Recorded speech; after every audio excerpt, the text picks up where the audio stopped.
Hello and Merry Christmas. This is Carrie, and tonight we're going to read as much as I can until my voice breaks or gives up. We're going to read Charles Dickens' A Christmas Carol.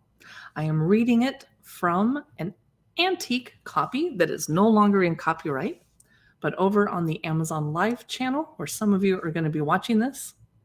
I have several beautiful editions of A Christmas Carol in my shopping carousel, so be sure to come on over to Amazon Live and check that out.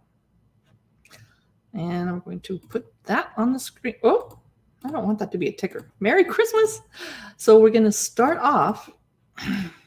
There we go. And can I have these both at the same time? Yes. Excellent. Okay. I always start off the show by mentioning that I'm using a Logitech Brio 4K camera. It is on sale today on Amazon. It is $129. I did have to upgrade my laptop and my desktop slightly to be able to stream in 4K, which I do to YouTube, but not onto Amazon. I have a ring light that is slightly shining on me, but I'm pretty washed out. I'm doing pretty good just in the monitor light. So I also am speaking to you on a Blue Yeti USB microphone. Please let me know if you can hear me. We had some microphone problems on Amazon today and yesterday. Don't know why. I don't think it's me. I think it's the system because I saw it happening to other live streamers. Merry Christmas. We're reading Charles Dickens' A Christmas Carol tonight. The link to the copy I'm reading from is over at archive.org. Let me show you this beautiful edition. Let's look at the front cover before I start reading. Wow, this is a library copy, and this is the one that has illustrations by Arthur Rackham. I love his illustrations.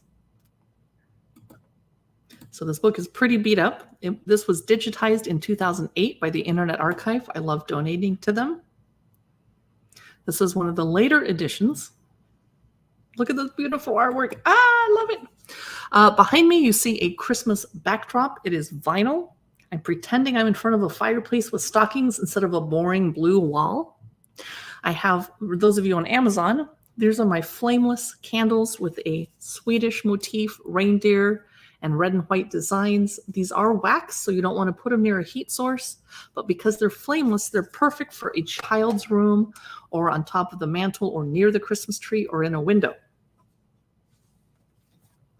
So and I wanted to mention these cute little gingerbread houses and a gorgeous edition of the cover of A Christmas Carol for your Kindle if you want to read along. And I have several editions that I will be referring to in the carousel for my Amazon viewers. Let's get reading though. Here's the preface. I have endeavored in this ghostly little book to raise the ghost of an idea which shall not put my readers out of humor with themselves, with each other, with the seasons, or with me. May it haunt their house pleasantly, and no one wish to lay it. Their faithful friend and servant, Charles Dickens. So it was the habit of people in Victorian England to read ghost stories on Christmas Eve and Christmas Day in particular. They were sitting there in the cold and dark, might as well.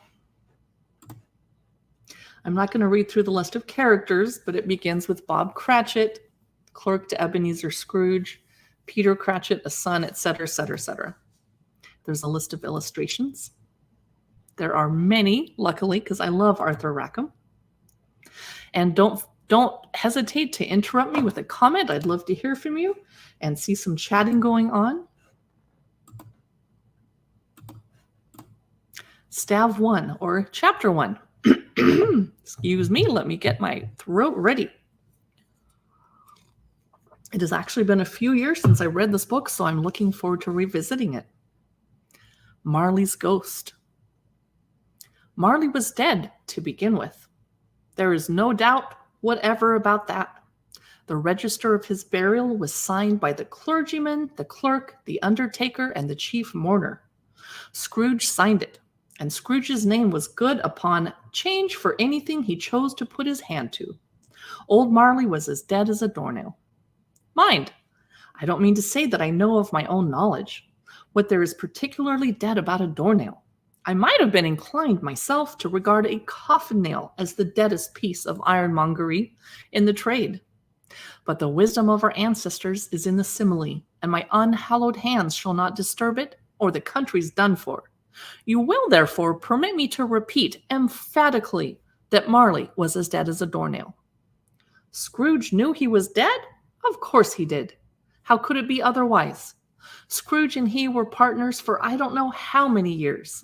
Scrooge was his sole executor, his sole administrator, his sole assign, his sole residuary legatee, his sole friend, and sole mourner. And even Scrooge was not so dreadfully cut up by the sad event, but that he was an excellent man of business on the very day of the funeral, and solemnized it with an undoubted bargain. The mention of Marley's funeral brings me back to the point I started from. There is no doubt that Marley was dead. This must be distinctly understood, or nothing wonderful can come of the story I am going to relate. If we were not perfectly convinced that Hamlet's father died before the play began, there would be nothing more remarkable in his taking a stroll at night in an easterly wind upon his own ramparts than there would be any other middle-aged gentleman rashly turning out after dark in a breezy spot, say St. Paul's churchyard, for instance, literally to astonish his son's weak mind. Scrooge never painted out old Marley's name. There it stood years afterwards above the warehouse door, Scrooge and Marley. The firm was known as Scrooge and Marley. Sometimes people new to the business called Scrooge Scrooge, and sometimes Marley, but he answered to both names. It was all the same to him. Oh, but he was a tight-fisted hand at the grindstone, Scrooge, a squeezing, wrenching, grasping, scraping, clutching, covetous old sinner, hard and sharp as flint, from which no steel had ever struck out generous fire, secret and self-contained and solitary as an oyster. The cold within him froze his old features, nipped his pointed nose, shriveled his cheek, stiffened his gait, made his eyes red, his thin lips blue, and spoke out shrewdly in his grating voice. A frosty rime was on his head and on his eyebrows and his wiry chin. He carried his own low temperature always about with him. He iced his office in the dog days and didn't thaw it 1 degree at Christmas. External heat and cold had little influence on Scrooge. No warmth could warm, no wintry weather chill him. No wind that blew was bitterer than he. No falling snow was more intent upon its purpose. No pelting rain less open to entreaty. Foul weather didn't know where to have him.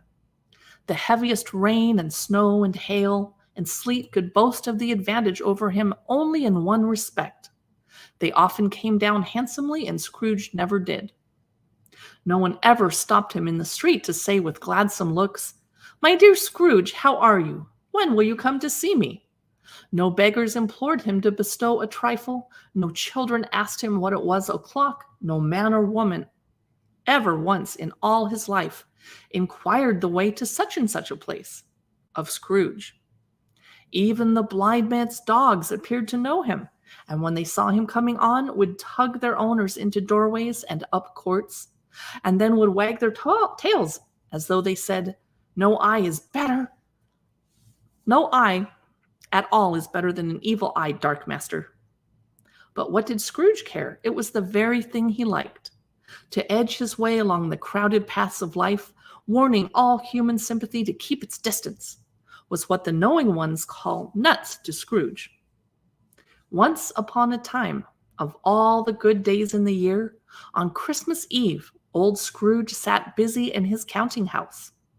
It was cold, bleak, biting weather, foggy withal, and he could hear the people in the court outside go wheezing up and down, beating their hands upon their breasts and stamping their feet among the pavement stones to warm them.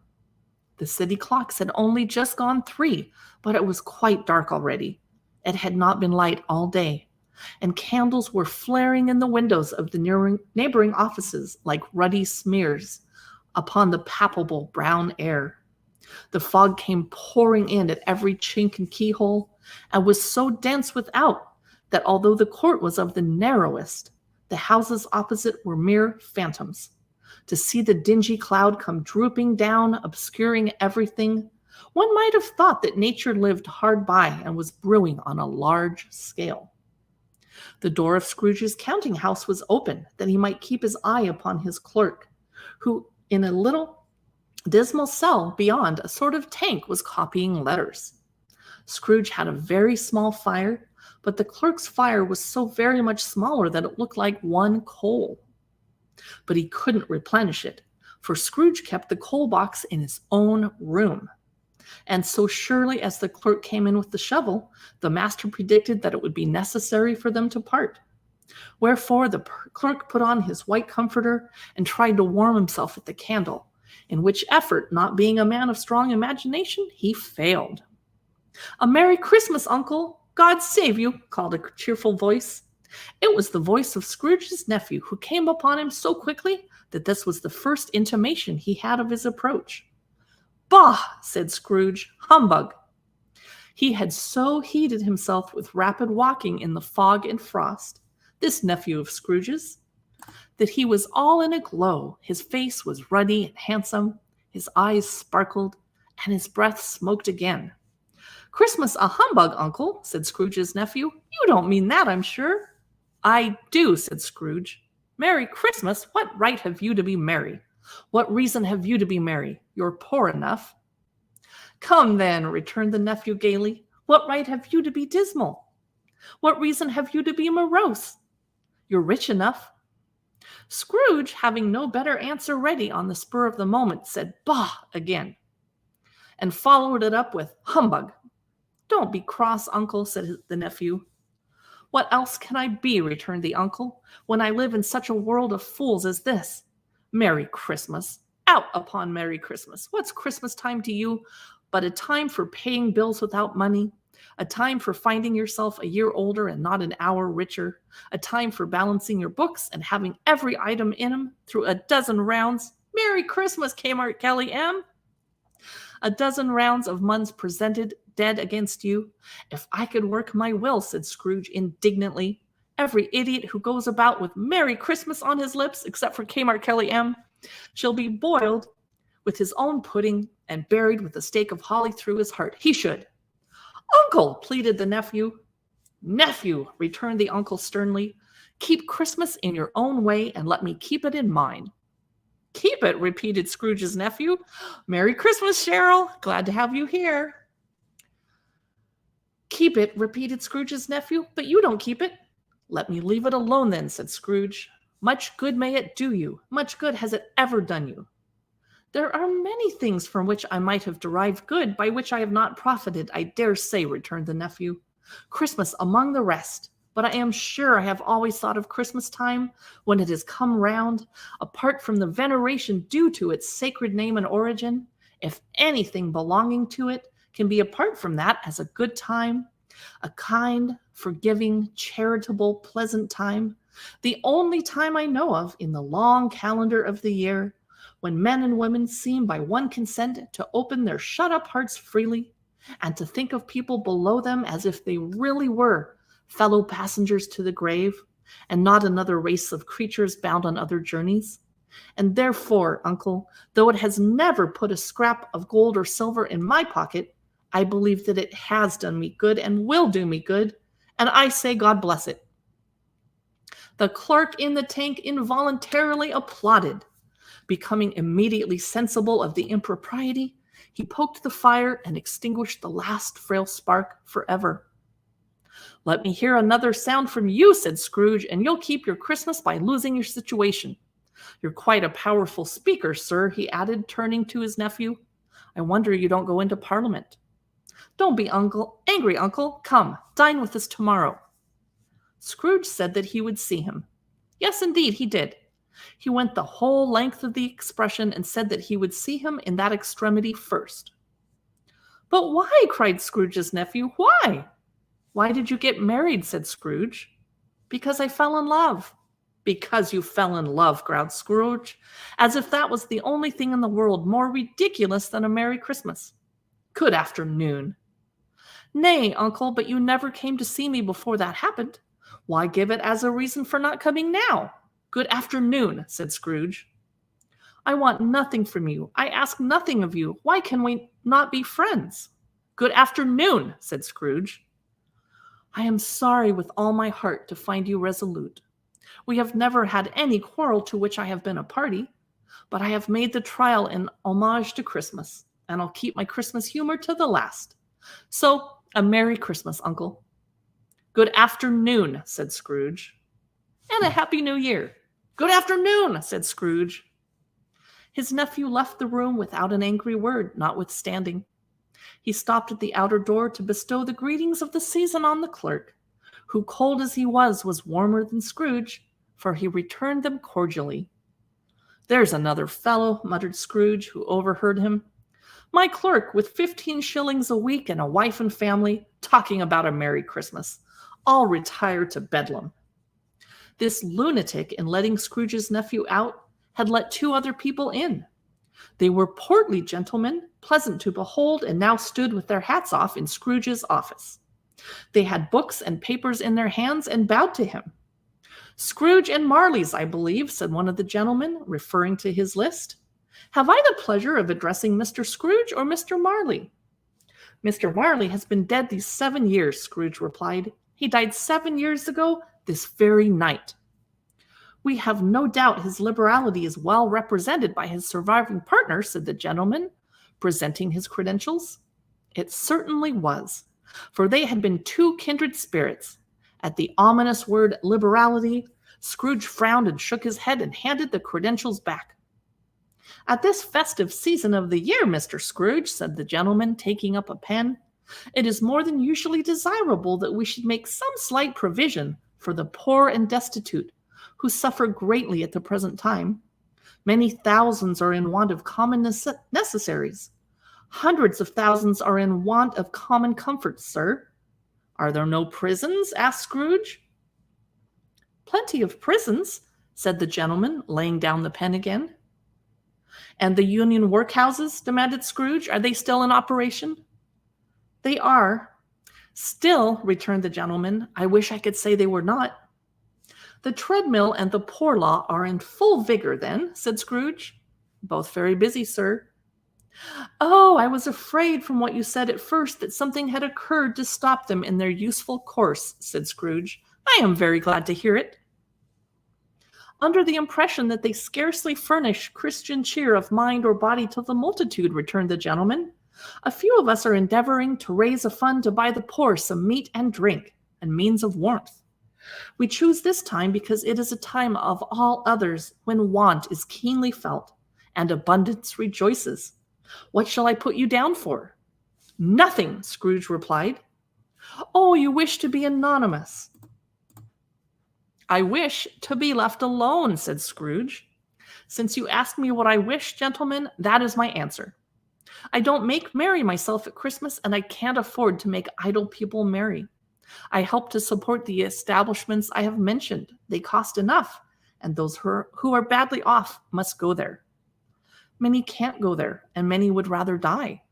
If they would rather die, said Scrooge, they had better do it and decrease the surplus population.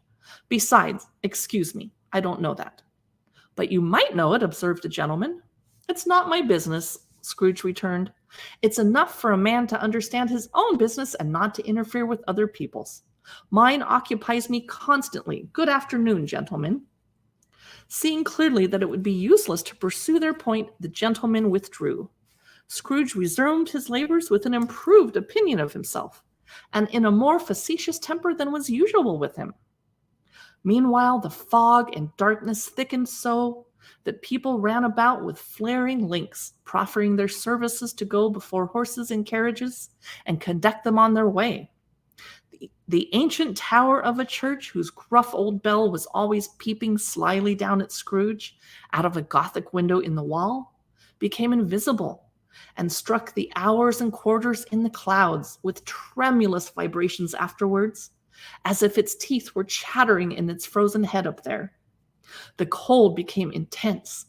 In the main street, at the corner of the court, some laborers were repairing the gas pipes and had lighted a great fire in a brazier, round which a party of ragged men and boys were gathered, warming their hands and winking their eyes before the blaze in rapture. The water plug being left in solitude, its overflowing suddenly congealed and turned to misanthropic ice.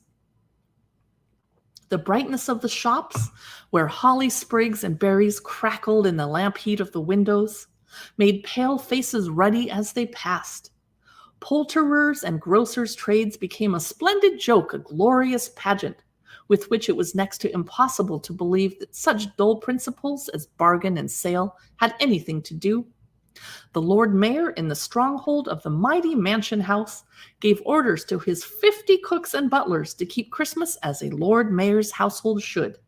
And even the little tailor, whom he had fined 5 shillings on the previous Monday for being drunk and bloodthirsty in the streets, stirred up tomorrow's pudding in his garret, while his lean wife and the baby sallied out to buy the beef.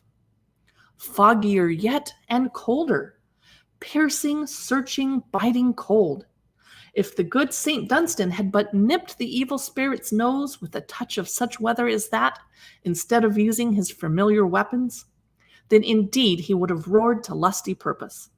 The owner of one scant young nose, gnawed and mumbled by the hungry cold as bones are gnawed by dogs, stooped down at Scrooge's keyhole to regale him with the Christmas carol.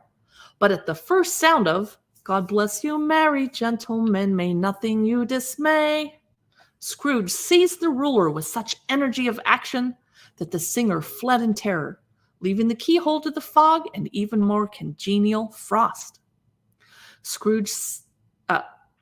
At length, the hour of shutting up the counting house arrived. With an ill will, Scrooge dismounted from his stool and tacitly admitted the fact to the expectant clerk in the tank, who instantly snuffed his candle out and put on his hat.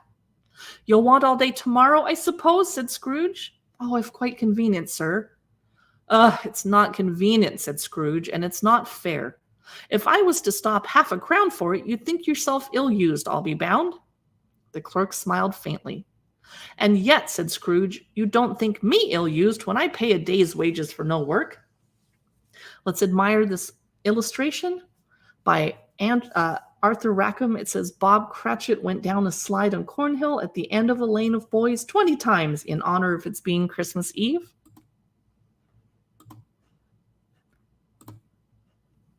The clerk observed that Christmas was only once a year. "A poor excuse for picking a man's pocket every 25th of December," said Scrooge, buttoning his greatcoat to the chin. "But I suppose you must have the whole day. Be here all the earlier next morning." The clerk promised that he would, and Scrooge walked out. Oops.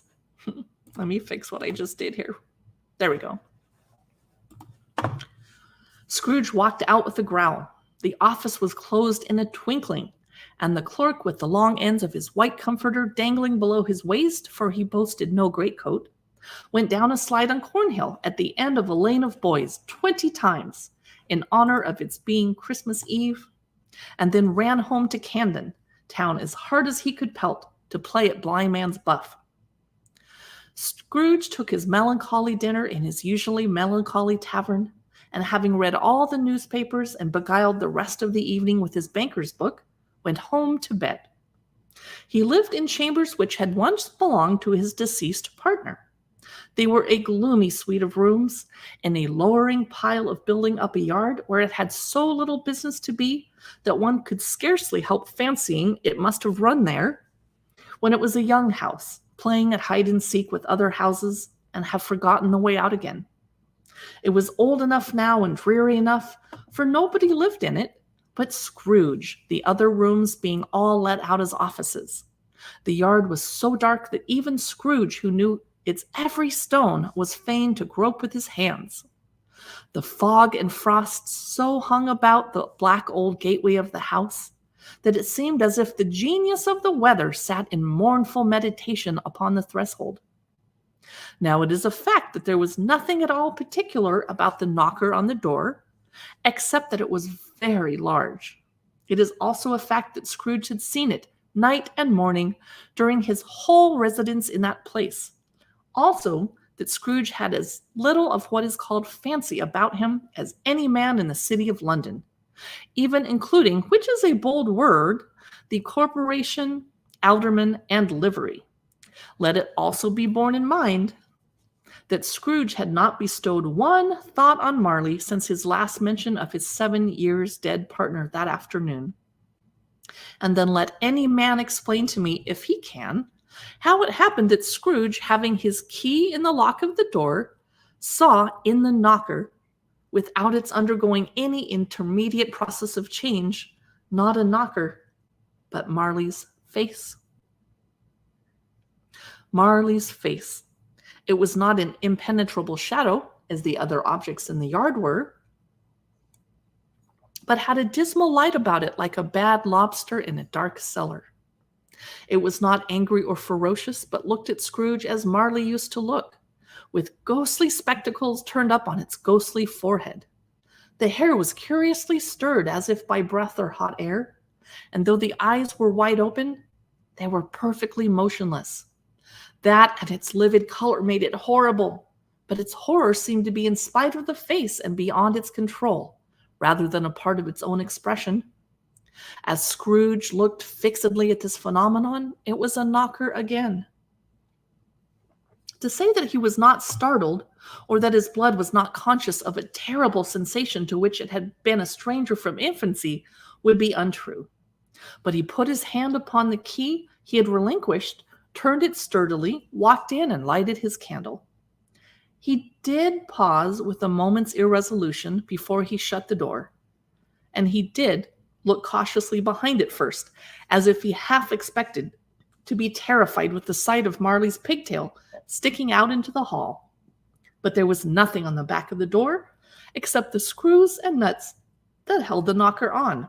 So he said pooh, pooh, and closed it with a bang. The sound resounded through the house like thunder. Every room above and every cask in the wine merchant's cellars below appeared to have a separate peal of echoes of its own. Scrooge was not a man to be frightened by echoes. He fastened the door and walked across the hall and up the stairs, slowly too, trimming his candle as he went. You may talk vaguely about driving a coach and six up a good old flight of stairs, or through a bad young act of parliament, but I mean to say you might have got a hearse up that staircase, and taken it broadwise with the splinter bar towards the wall and the door towards the balustrades, and done it easy. There was plenty of width for that, and room to spare, which is perhaps the reason why Scrooge thought he saw a locomotive hearse going on before him in the gloom. Half a dozen gas lamps out of the street wouldn't have lighted the entry too well, so you may suppose that it was pretty dark with Scrooge's dip. Up Scrooge went, not carrying a button for that. Darkness is cheap, and Scrooge liked it. But before he shut his heavy door, he walked through his rooms to see that all was right. He had just enough recollection of the feast to desire to do that. Sitting room, bedroom, lumber room, all as they should be. Nobody under the table, nobody under the sofa, a small fire in the grate, spoon and basin ready, and the little saucepan of gruel, Scrooge had a cold in his head, upon the hob. Nobody under the bed, nobody in the closet, nobody in his dressing gown, which was hanging up in a suspicious attitude against the wall. Lumber room as usual. Old fire guard, old shoes, 2 fish baskets, a washing stand on 3 legs, and a poker. Quite satisfied, he closed his door and locked himself in, double locked himself in, which was not his custom. Thus secured against surprise, he took off his cravat, put on his dressing gown and slippers and his nightcap, and sat down before the fire to take his gruel. It was a very low fire indeed, nothing on such a bitter night. He was obliged to sit close to it and brood over it, before he could extract the least sensation of warmth from such a handful of fuel. The fireplace was an old one, built by some Dutch merchant long ago, and paved all round with quaint Dutch tiles designed to illustrate the scriptures. There were Cains and Abels, Pharaoh's daughters, queens of Sheba, angelic messengers descending through the air on clouds like feather beds, Abrahams, Belshazzars, apostles putting off to sea in butter boats, hundreds of figures to attract his thoughts. And yet that face of Marley, 7 years dead, came like the ancient prophet's rod and swallowed up the whole. If each smooth tile had been a blank at first, with power to shape some picture on its surface from the disjointed fragments of his thoughts, there would have been a copy of old Marley's head on every one. "Humbug," said Scrooge, and walked across the room.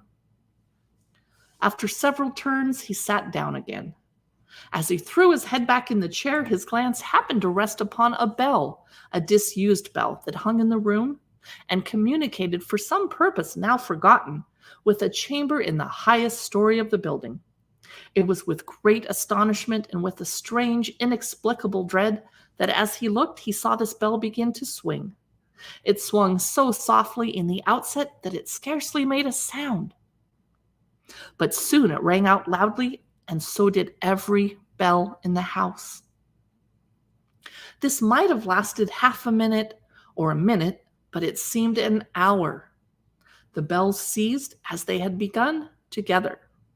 They were succeeded by a clanking noise deep down below, as if some person were dragging a heavy chain over the casks in the wine merchant's cellar.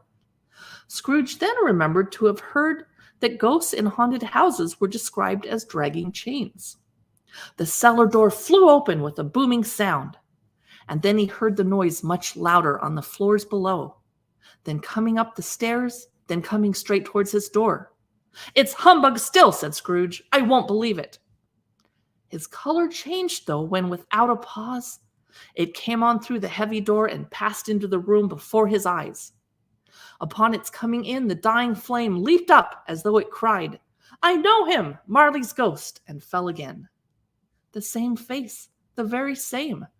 Marley in his pigtail, usual waistcoat, tights, and boots, the tassels on the latter bristling like his pigtail and his coat skirts and the hair upon his head. The chain he drew was clasped about his middle. It was long and wound about him like a tail, and it was made, for Scrooge observed it closely, of cash boxes, keys, padlocks, ledgers, deeds, and heavy purses wrought in steel. His body was transparent, so that Scrooge, observing him and looking through his waistcoat, could see the 2 buttons on his coat behind. Scrooge had often heard it said that Marley had no bowels, but he had never believed it until now. No, nor did he believe it even now, though he looked the phantom through and through and saw it standing before him, though he felt the chilling influence of its death-cold dyes and marked the very texture of the folded kerchief bound about its head and chin, which wrapper he had not observed before, he was still incredulous and fought against his senses. "How now?" said Scrooge, caustic and cold as ever. "What do you want with me?" "Much." Marley's voice, no doubt about it. "Who are you?" "Ask me who I was." "Who were you then?" said Scrooge, raising his voice. "You're particular for a shade." He was going to say "to a shade," but substituted this as more appropriate. "In life, I was your partner, Jacob Marley." Can you sit down?" asked Scrooge, looking doubtfully at him. "I can." "Do it, then." Scrooge asked the question because he didn't know whether a ghost so transparent might find himself in a condition to take a chair, and felt that in the event of its being impossible, it might involve the necessity of embarrassing explanation. But the ghost sat down on the opposite side of the fireplace as if he were quite used to it. "You don't believe in me," observed the ghost. "I don't," said Scrooge. "What evidence would you have of my reality beyond that of your own senses?" "I don't know," said Scrooge. "Why do you doubt your senses?" "Because," said Scrooge, "a little thing affects them. A slight disorder of the stomach makes them cheats. You may be an undigested bit of beef, a blot of mustard, a crumb of cheese, a fragment of an underdone potato. There's more of gravy than of grave about you, whatever you are." Scrooge was not much in the habit of cracking jokes, nor did he feel in his heart by any means waggish then. The truth is that he tried to be smart as a means of distracting his own attention and keeping down his terror, for the spectre's voice disturbed the very marrow in his bones. To sit staring at those fixed, glazed eyes in silence for a moment would play, Scrooge felt, the very deuce with him. There was something very awful, too, in the spectre's being provided with an infernal atmosphere of his own. Scrooge could not feel it himself, but this was clearly the case. For though the ghost sat perfectly motionless, its hair and skirts and tassels were still agitated, as by the hot vapor from an oven. "You see this toothpick," said Scrooge, returning quickly to the charge, for the reason just assigned, and wishing, though it were only for a second, to divert the vision's stony gaze from himself. "I do," replied the ghost. "You were not looking at it," said Scrooge. "But I see it," said the ghost, notwithstanding. "Well," returned Scrooge, "I have but to swallow this and be for the rest of my days persecuted by a legion of goblins, all of my own creation. Humbug, I tell you, humbug."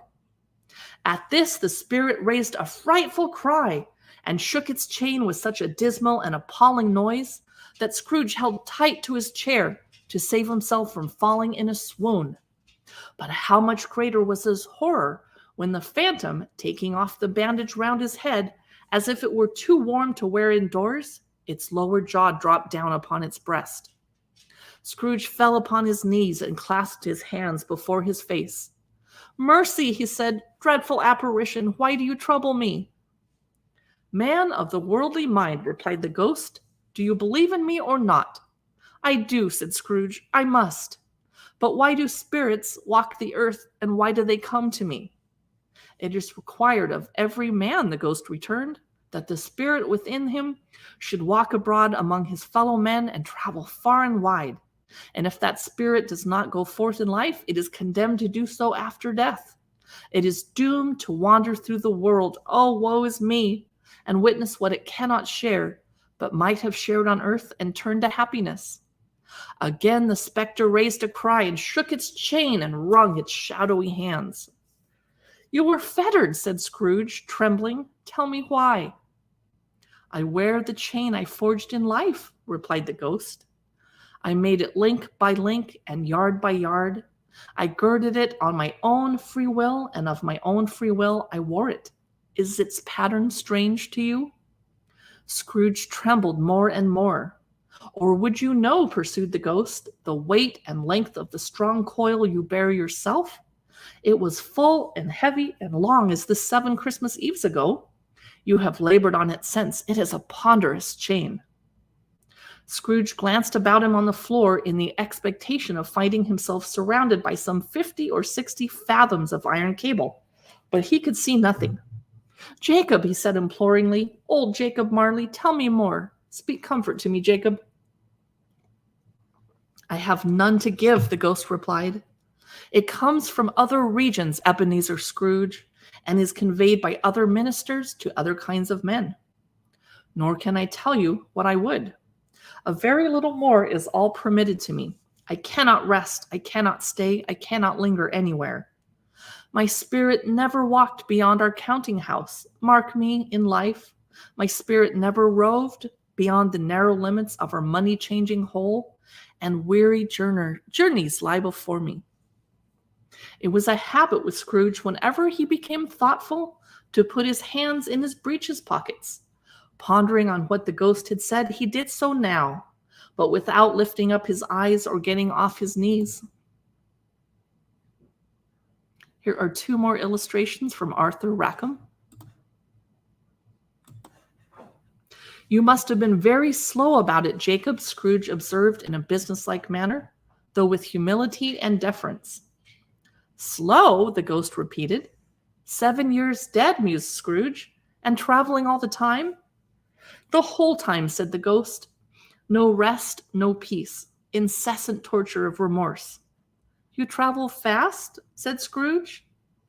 "On the wings of the wind," replied the ghost. "You might have got over a great quantity of ground in 7 years," said Scrooge. The ghost, on hearing this, set up another cry and clanked its chain so hideously in the dead silence of the night that the ward would have been justified on indicting it for a nuisance. "Oh, captive bound and double ironed," cried the phantom, "not to know that ages of incessant labor by immortal creatures, for this earth must pass into eternity before the good of which it is susceptible is all developed. Not to know that any Christian spirit working kindly in its little sphere, whatever it may be, will find its mortal life too short for its vast means of usefulness, not to know that no space of regret can make amends for one's life opportunities misused. Yet such was I, oh, such was I. But you were always a good man of business, Jacob, faltered Scrooge, who now began to apply this to himself. Business, cried the ghost, wringing its hands again. Mankind was my business. The common welfare was my business. Charity, mercy, forbearance, and benevolence were, after all, my business. The dealings of my trade were but a drop of water in the comprehensive ocean of my business. It held up its chain at arm's length as if that were the cause of all of its unavailing grief, and flung it heavily upon the ground again. At this time of the rolling year, the spectre said, I suffer most. Why did I walk through crowds of fellow beings with my eyes turned down and never raise them to that blessed star which led the wise men to a poor abode? Were there no poor homes to which its light would have conducted me? Scrooge was very much dismayed to hear the spectre going on at this rate, and began to quake exceedingly. Hear me, cried the ghost, my time is nearly gone. I will, said Scrooge, but don't be hard upon me. Don't be flowery, Jacob, pray.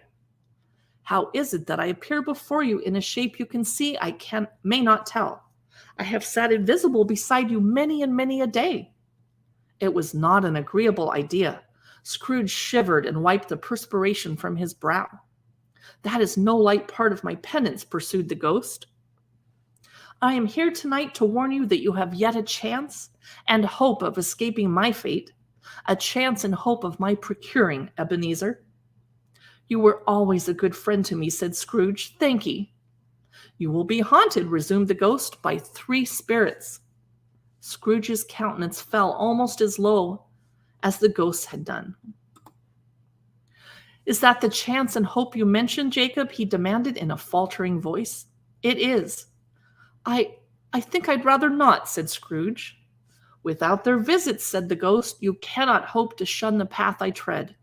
Expect the first tomorrow when the bell tolls 1.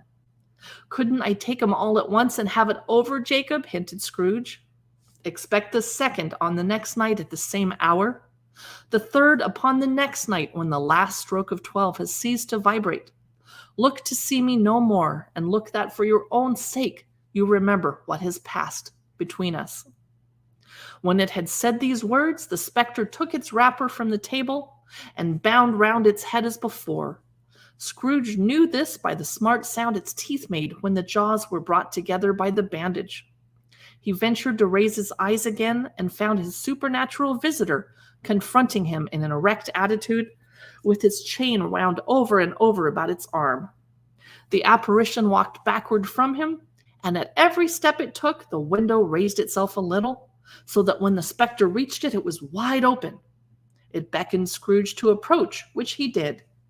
When they were within 2 paces of each other, Marley's ghost held up its hand, warning him to come no nearer.